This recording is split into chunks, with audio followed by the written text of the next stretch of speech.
Germany's cities lie in ruins, and the hopes of the Nazis lie in the dust. The gutted buildings of the Reich reveal the irresistible power behind the Allied drive, a power that all the vaunted Wehrmacht could not stop. Bismarck's statue frowns upon the shattered wreckage of a Krupp munitions plant, one of the many furnishing tools of war for the Blitzkrieg, Hitler's fast-paced warfare that was stopped cold and flung back in his face, as were these tanks which never left the assembly line.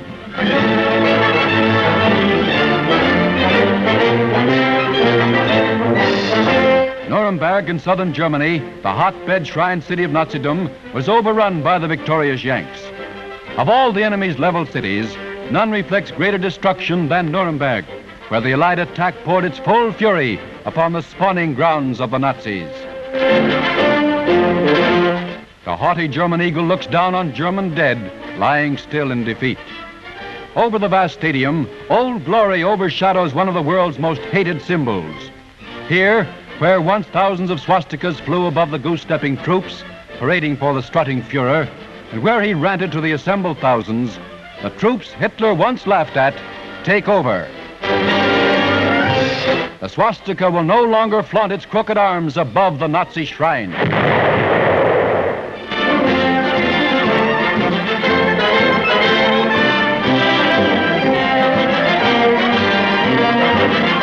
With the situation well in hand, the Yanks stage a review.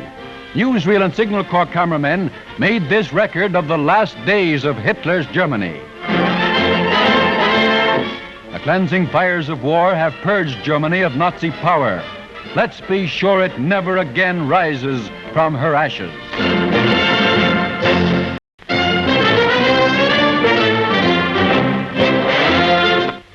Supreme Commander General Eisenhower pays tribute to the men who won our victory. The United Nations will gratefully remember Tedder, Montgomery, Spaatz, Bradley, DeLotte, Creer, and many others. But all these agree with me in the selection of the truly heroic figure of this war. He is G.I. Joe and his counterpart in the air, the Navy, and the merchant marine of every one of the United Nations. He has braved the dangers of U-boat infested seas. He has surmounted charges into desperately defended beaches. He has fought his tedious, patient way through the ultimate in fortified zones. He has endured cold, hunger, fatigue. His companion has been danger. Death has dogged his footsteps. He and his platoon commanders have given us an example of loyalty, devotion to duty, and indomitable courage that will live in our hearts as long as we admire those qualities in men.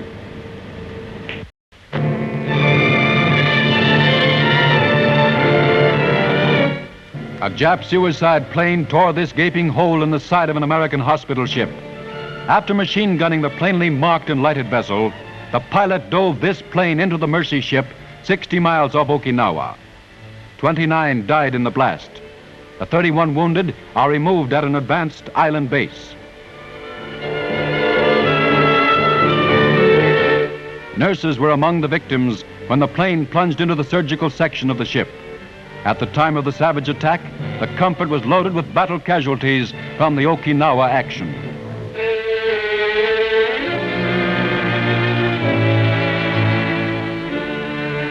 The dead reached their final resting place in the service cemetery on the island base. Many were men previously wounded on Okinawa, to whom the extra shock was fatal. They are mourned by the nurses who strove so gallantly to save them. Yes, VE Day has come and gone, but we still face a Pacific foe capable of slaughtering wounded Americans. Buying that extra bond seems a small thing to do.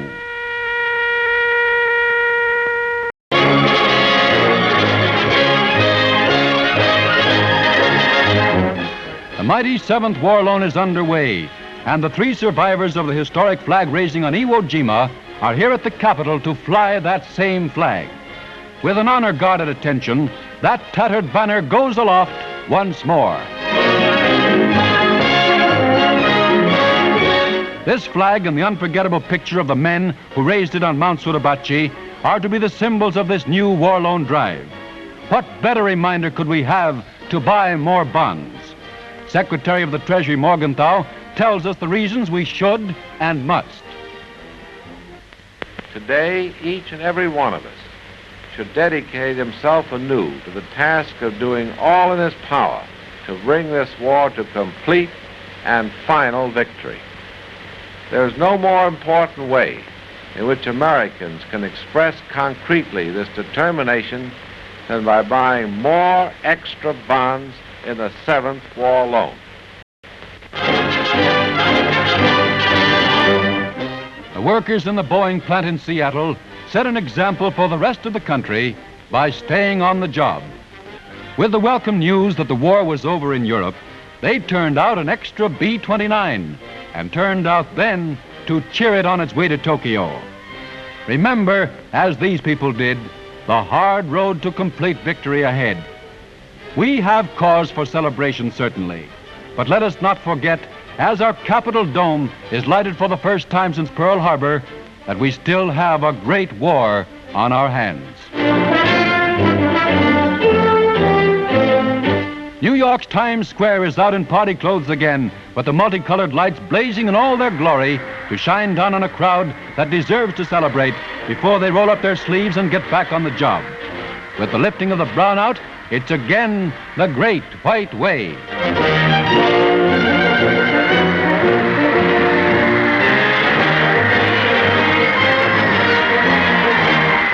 The answer to that strange death.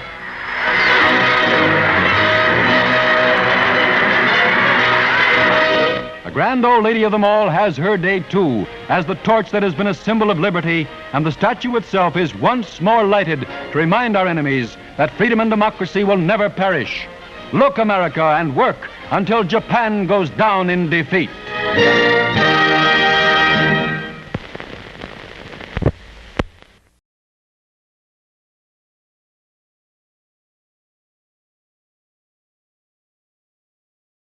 The purpose of I Am an American Day is to welcome our new citizens, boys and girls who have become 21 years of age and take their places in the ranks of citizenship of our country, and men and women devoted to our country who have renounced all allegiance to their place of birth and have become citizens of the United States.